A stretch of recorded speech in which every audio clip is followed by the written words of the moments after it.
On crossing Vietnam, we're off to Da Nang, one of the country's major port cities, located in the south-central region and bordering the East Sea. It is the fourth largest city in Vietnam and home to around 800,000 people. Some have posited that the name Da Nang derives from the Cham phrase, Danak, which means opening of the big river. This refers to the Han River, which, alongside the area's beaches and cultural features, has helped turn the city into both an industrial hub and a rising center for tourism. Add to that a complex history and close proximity to 3 cultural heritage sites.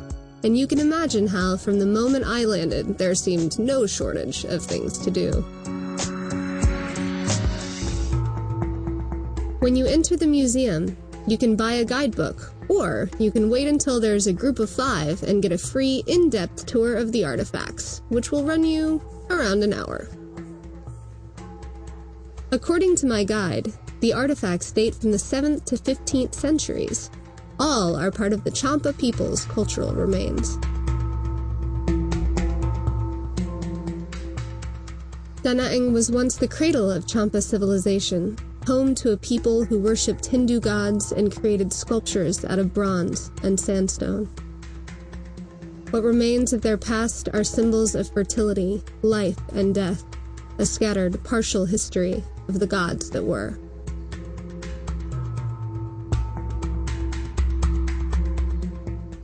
Back to the resort, I decided to relax by the beach. But then I saw the jet skis bobbing along in the water, and with $32 extra burning a hole in my pocket, I found I had the energy for half an hour of zipping around.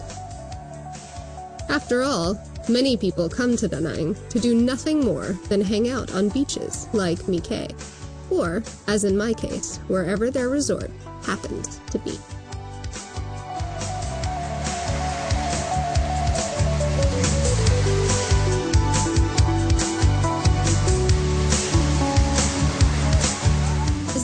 Wears on and the sun sets, you can hop over to the hotel restaurant or club. You can go gambling or hit the gym, but since I'd had a long day, I decided for a quiet drink before heading up to bed.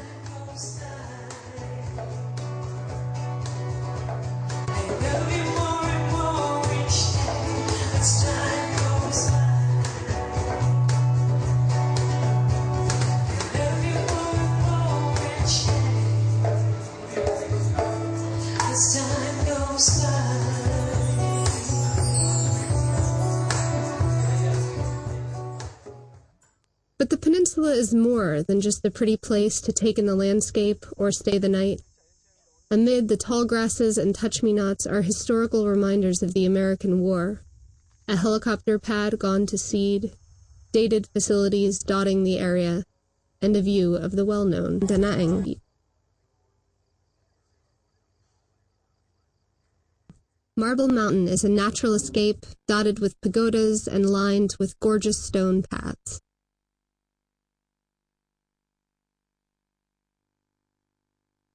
Five Elements, or Marble Mountain, is the symbol of Da Nang province. It consists of 5 crags, each of which symbolizes a different element: water, earth, fire, metal, and wood. Right now, I am walking on water, the main tourist area. Before you reach the top, you will run into the main 200 used to use marble from the mountain to carve sculpture. But now they're importing stone, so there'll be something to look at when your kids come to visit. Glad they caught on. Stone sculptors in the village seem to have broadened their horizons considerably, drawing from a number of different sculptural styles from the ancient to modern, and using many different materials and methods. Some of the pieces are quite large, but if you become enamored of something too big for your suitcase, they're happy to ship it to you. Butterflies and frogs, and it seems some monkeys as well. Headed to the top of Mount Chua, we encountered some monkeys that were more than happy to relieve us of our bananas, and then get fussy when we ran out.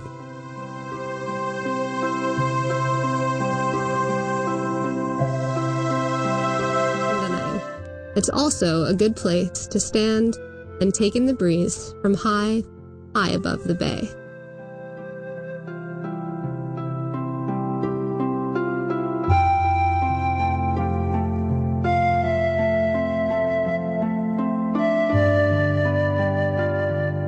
Our guide explained how the old road leading to Ba Na was constructed by the French, which resulted in the deaths of many Vietnamese workers. Ba Na has since constructed a shrine in their memory. One of the most stunning views from Ba Na is the Chua Ling Ung Pagoda, home to one of the largest statues of Buddha in Southeast Asia. One of the head monks showed me the reliefs on the statue's base and told me the legend of Buddha, before eating choco pies, drinking tea, and showing me around the place. The clouds, the slow toll of the gong, and the serenity exuded by the monks were enough to keep me there for hours, just waiting, watching, and taking it all in.